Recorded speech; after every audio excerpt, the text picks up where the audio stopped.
everyone. Hi, my name is Althea Blackford. We have another great presentation for you.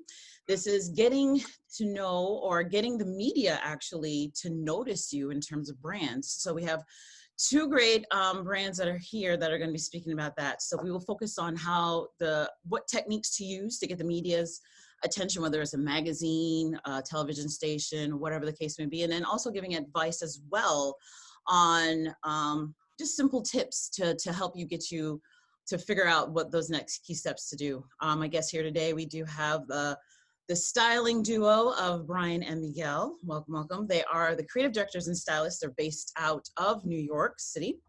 Bryan Alexis he is originally from Ponce, Puerto Rico, but he lives here in Massachusetts. And Miguel Carlos Martinez is Boston native and also here based in Boston, Massachusetts as well too.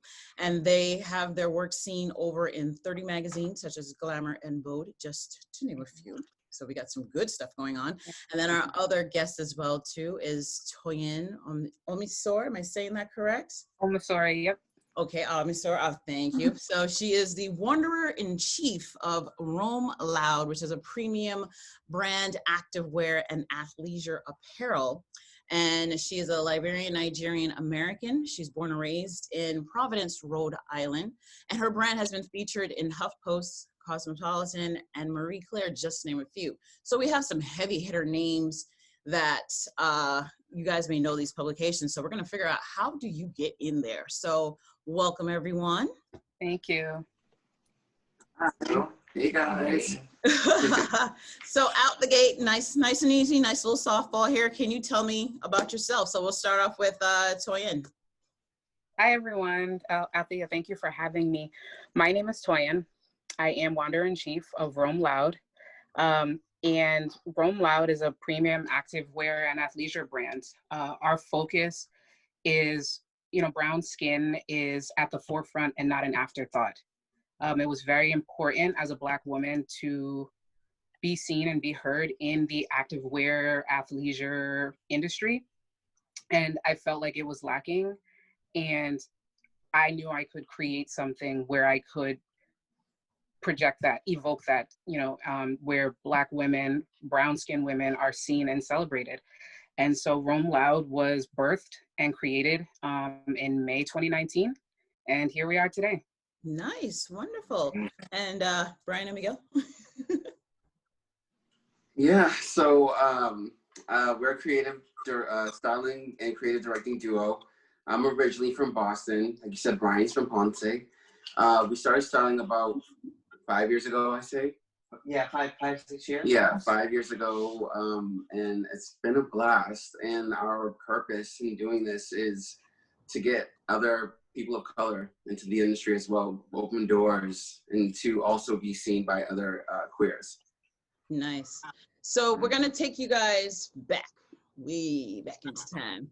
So what was your first major publication that you were featured in, that your name actually was out there and you're like, I did it? Anybody could take it. For us, it was actually 2014? Yes. So Boston Fashion Week, no, 2016 actually. Yes. Boston Fashion Week 2016, we got to do a beautiful show, and in the midst of that, we actually got to work with a American Next Top Model contestant named Ashley Molina. And while she was in town, we got to do a photo shoot, and we just decided to submit it to a magazine at the time named As Town Magazine. Mm-hmm. And to our surprise, it got picked up. And not just that, it actually got us the cover for the magazine. Oh. So our first publication was a beautiful cover with our names imprinted on the spread. Just beautifully amazing. Yeah. And everyone involved is a person of color. So everyone was either Black or brown, which is beautiful. Wonderful. Toyin? So the first publication that I saw Roam Loud in was HuffPost. And the writer from HuffPost sent me an email just saying, hey, you know, I saw your brand. I'm looking to learn more about you and the brand. Can we chat? And I remember I looked at the email just to make sure it wasn't like spam or something. Yeah, I'd be like, whoa. Yeah, because I was super surprised at the time. And so I responded back to her, and we had a phone call probably a few days later. And then the article came out maybe 2.5 weeks after that. And then following that, HuffPost wrote a second article. Wow. Yeah. Yeah. Nice, nice, nice. So can you guys take me through back to the first publication? Can you take me through the process then of how it was to get into that feature? Like at that time, what was that process? So I know, like for us, when to get into that publication at that time, we got a list. We researched a couple of different publications that we felt like we could probably maybe have a chance of getting into. And we reached out to each and every single one of them and told them a bit about ourselves and sent the work and told them a little bit about the team. And with that, you know, the credits, all the photos, things of that nature. And it was not expected at all to get picked up, but I know we ended up getting picked up, and that was just our first foot in the door. And I think that same year we ended up getting about like two more. Yeah, Two more here. But it was a bit of a learning because we didn't know what we were doing in reality. We were just saying, okay, so this is what we think we should do. So let's just send this in. Actually, I think we even had sent in the entire photo shoot, and magazines normally don't want to see an entire, you know, 20, 40 photos. They want it to be cut down and easy to the point. So it was something that we didn't know either, where it was just like, well, let's just send this in to see what happens. And Faith just picked it up. It was just a blessing. So, Toyin, how about you? So for me, as I said, the first publication was June, this past June, in Huffington Post. So I too had a wish list of where I wanted to be, but I haven't even touched that wish list yet. And it's because there has been, and as everybody knows, there's been a lot of conversation about supporting small businesses, supporting Black-owned businesses. And while that conversation was happening, I knew that that was my chance of like inserting myself and Roam Loud in the chatter online. And so once I started doing that, and once my wanderers, the customers, once they started doing that, like, hey, this is a, you know, woman-owned, Black-owned brand, I've noticed that the writers that are reaching out to me were hearing from me through the conversations that were happening online. Nice. So that was the first. So now that you can say you're semi or you are a veteran at this particular point, how has the process changed since you've been featured? Because I know like what worked then obviously is not going to work now when it comes to submissions and stuff like that. So can you take us through that process of just that alone of just being noticed? I know for us, it's definitely helped. Getting those first couple of publications has helped us make connections with brands and showrooms that we didn't have before. So we're able to have a bit more high ends as far as pulling when it comes to designers and things of that nature. So it's definitely helped out. And not just that, it also has allowed us to open doors where other artists, where we have a plethora of different photographers and makeup artists and different hairstylists that we're able to connect with. And, you know, this industry is all about word of mouth. And it's also having that genuine connection when you're on set, where people feel comfortable with you, with your work. You also bring in an amazing like vibe into everything. So like that has allowed us to not only connect with other photographers where they're like, hey, we have this project, do you want to come on board? And you know, it's for this publication. And for the most part, we barely even get to like submit. Now it's like all on them, and we just get brought into the team. Wonderful. So it's amazing. Yeah. Wow. Mhm. And for you, Toyin, can you chime in on this?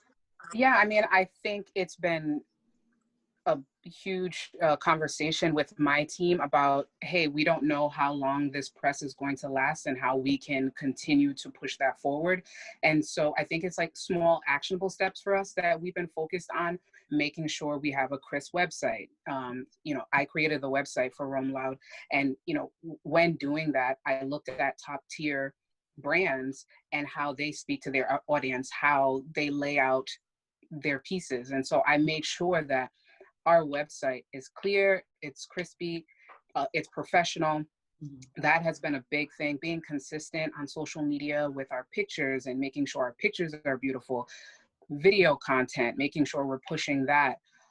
Those are some of the things that we've been doing, the smaller things we've been doing, knowing that, you know, at some point this might die down a little. This is how we can continue to keep our name and our pieces out there. Right. Nice. So here's the fun and tough part as we're in this lovely climate of the world today. What obstacles have you faced when getting the media's attention? Because it's like there's a lot of brands that are out there, but in terms of like persons of color, like what are your obstacles that you like now, like I gotta fight this barrier just to even get my name on the table? That's interesting. Yeah. I think as far as like Bryan and I, when it comes to us, fortunately, because we work together as a duo, it puts a spin and on the brand. And people haven't heard of many stylists that work together as a duo. So therefore, that kind of helps us get noticed. So we haven't had any. Yeah, we haven't really had trouble, honestly, with getting noticed like by local publications. Now, of course, when you're talking about top tier, the pool gets smaller and smaller and smaller, and it's maybe not a lot of people like to let go of positions, so it's hard to get in there. And I think it's just about scratching continuously at the surface and getting to know different ones until you eventually break through. Toyin, for yourself, any obstacles? I would say 2 obstacles is now that as the publications start to pop up, we're seeing that, you know, some articles will just, you know, go to our site, grab some images, write about us, versus like, you know, speaking directly to me. Okay. So I find that it's very important for me to make sure that any images that I'm posting about is quality, because I don't know who may take what. And I would say the second obstacle is not only being known as a Black-owned brand. I'm very proud to have a Black-owned brand. I'm proud to have a Black-owned woman brand. Okay. But I don't only feel as though we're deserving of being on a Black-owned list of like the top brands. You know, Roam Loud product, you know, can go head to head with a lot of other brands. So I think one obstacle is just being recognized as a premium brand on its own. Right. Because it's a lot right now, especially in the year of 2020. June was very hot when it came to focusing on let's all support Black businesses now. Yeah. So I guess once, as you can say, like the trend of it fades away because it turns into this hot trend of like, let's focus on all these Black businesses, and you get put on the list. And then after that, it's just like, and then what happens to you? Because you're hot for the moment and you'll get all the traffic in the world to your website, or people will be calling. And then after that, then what happens? So absolutely. It's quite the struggle to make sure that you stand apart and not fall into the trend. Absolutely. So currently in the pandemic, is there a process now? Like, is the process harder to get noticed, or is it just because with how businesses and publications are, things are kind of quiet, and or are they picking up? Like, how is business for you? Well, so we actually were already having plans of taking 2020 kind of off on from fashion a little bit to focus on personal life. And however, we were blessed to have signed with a Black-owned agency. Nice. With all Black artists, which is amazing, and so they're so loving and so caring and so beautiful. But I don't think that it has become super difficult as far as like pulling. I do think that a lot of designers are trying to be accessible to us stylists as far as when it comes to like pulling, even showrooms. They're doing virtual pull-ins where you're able to see things online, and they'll come and drop it off to you on set. So it's definitely changing. It's definitely a curve, and it's just going with it. It's just learning to just go with the punch with the rolls, basically. Gotcha. And I think it's more accessible to connect with media outlets right now. And I'm just speaking from my own experience. I think with quarantine and everybody inside more, people are online more. I think a lot of writers are looking for content to write about. I think with the push of smaller brands, I think people are trying to educate themselves on who are these smaller brands, where are they, what do their products look like, how can other people find them. And so I think a lot of these media outlets have their own Instagram accounts or Twitter, and they're joining these conversations and taking notes and, you know, putting forth whatever research they're finding. So I think it might be a little bit easier to connect with those people. I think people are reading their DMs more. You know, I think people really just want to know, and they really want this information, and they want other people to know this information as well. That's great. So that you actually notice that it's a lot easier to connect, and actually this now beautifully segues in terms of, I guess you could say, our advice portion time of like, so as a designer that's coming in and watching this and saying, you know what, I want to take my brand, or I want folks to notice me, like, what are those like initial steps in terms of their own brand before they even reach out, that they need to make sure that that is locked, secure, and ready to go before you even present anything to anyone? And definitely, like in this industry, there's so many different people. There's so many different people trying to make it. And I think it's easy to get lost in the sea of everybody. And you have a lot of people who can try to sway you to maybe see their vision and their vision only. I think that it's important to know what you stand for and to know what brands and publications you want to align your brand with. So when you're going into these situations, it's important to know what you stand for, and exactly what your brand is 100%, so you don't get lost, and so that you're not getting taken advantage of, and so that your name isn't being put on something that you don't really stand for. Also, I think every designer should work on their craft, their quality, making sure that you know, whoever inspired you to become whoever you are, you're actually taking in whatever that may be. Like, even if it's your self-thought, we didn't go to school for this. This literally, we learned everything by doing. So I feel like if you work on your craft and you have a vision, you actually can accomplish that. So like, you know, making sure you have a great lookbooks. Even if you're not sending it to editors, just send it out to like stylists and connect with different stylists, even if it's at a local level. So that way your stuff is being showcased, because you never know where those people are going to go. Because we all have a path, and we all have a goal, an ending goal for whatever dreams we have. So I feel like we just have to tackle that and just really, really, really work on our craft and just make sure that it's like perfect. Okay. Toyin? I think it's a few things. I think before the press even comes, just make sure that your brand is a solid brand. Would you buy from your own brand? Would your family member buy from your own brand? Let it be something, and let it look in a way where you're super proud of it when you're talking to somebody else about it. So, you know, making sure your website looks good, make sure it's easy to navigate. have an about us page on it where you talk about yourself as the owner or the creator or the designer. Make sure your pictures look good. There's just so many little things that I think are super important. That way, when press comes knocking on your door, you're ready. And also, I think, because this was a focus for me, is I wasn't necessarily focused on the big press publications first. I had blogs that reached out to me and said, "Hey, we want to talk about you." They are just as important than a big magazine.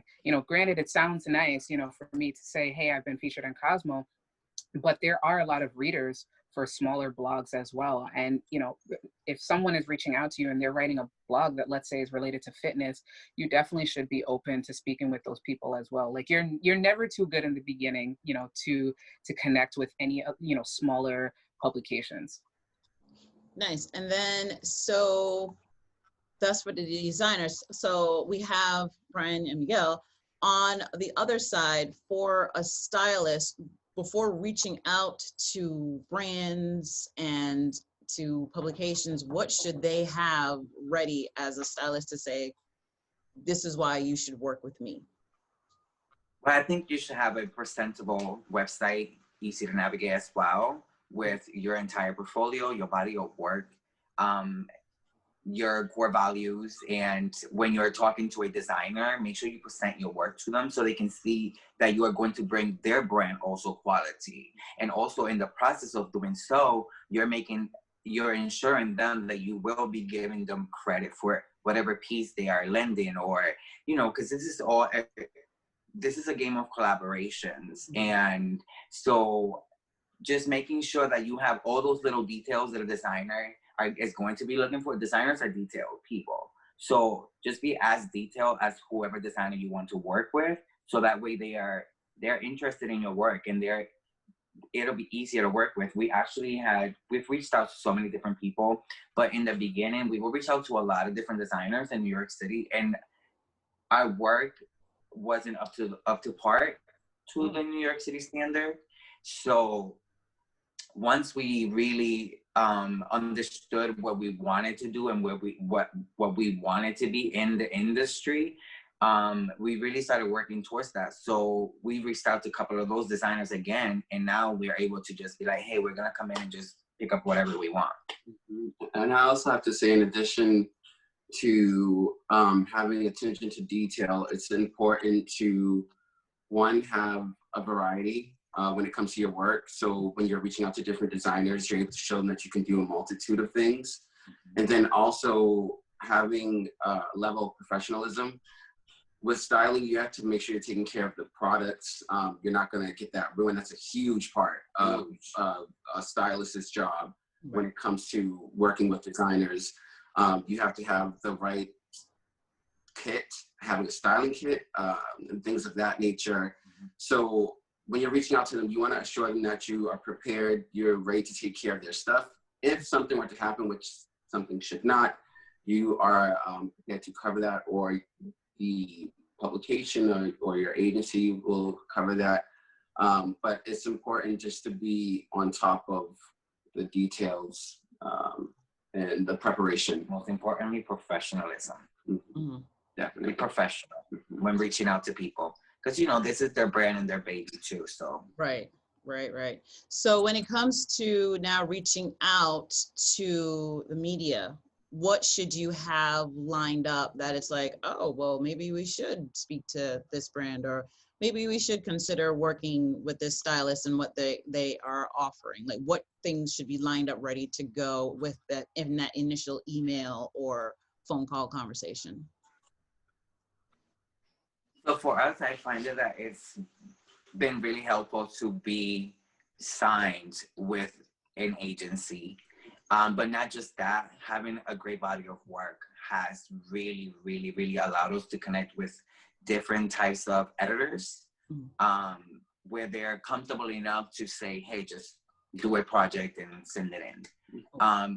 For the most part, magazines do have a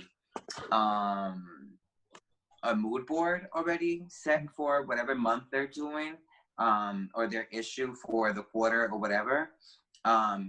So for us to have that liberty of in that connection with different editors where they're like, hey, you can do X, Y, and Z and it's okay, fit into whatever the magazine. We always look into that stuff anyways. But it's amazing to be able to connect with them in that level. Okay. Toyin? I didn't hear the question because you froze for a little bit. Could you repeat it? Oh no, tragedy. So, so it was in terms of speaking to a publication, what should you have ready to go that they should be like in this initial email or the initial phone call that they're like, oh, okay, yes, well, maybe we should work with them. And we're almost out of time, so we're going to wrap this up. Okay. For me, I've noticed having my About Us is super important to have on hand. A lot of publications have asked about that. Our pieces, having the images ready to go, having descriptions, and just like the top 3 or 3 to 5 bestsellers has been another big ask for us. Oh, wonderful. Great. So that is our time, everyone. I know we're now just getting started, but yeah. Time is time. I do want to thank my guests once again, Rome Loud, Toyin Omisore, correct? Yes. Okay. And our styling lovely duo of Bryan and Miguel. Thank you so much for participating. And we'll look out for all your work as well, too. Thank you for having us. Thank you. Thank you for having us.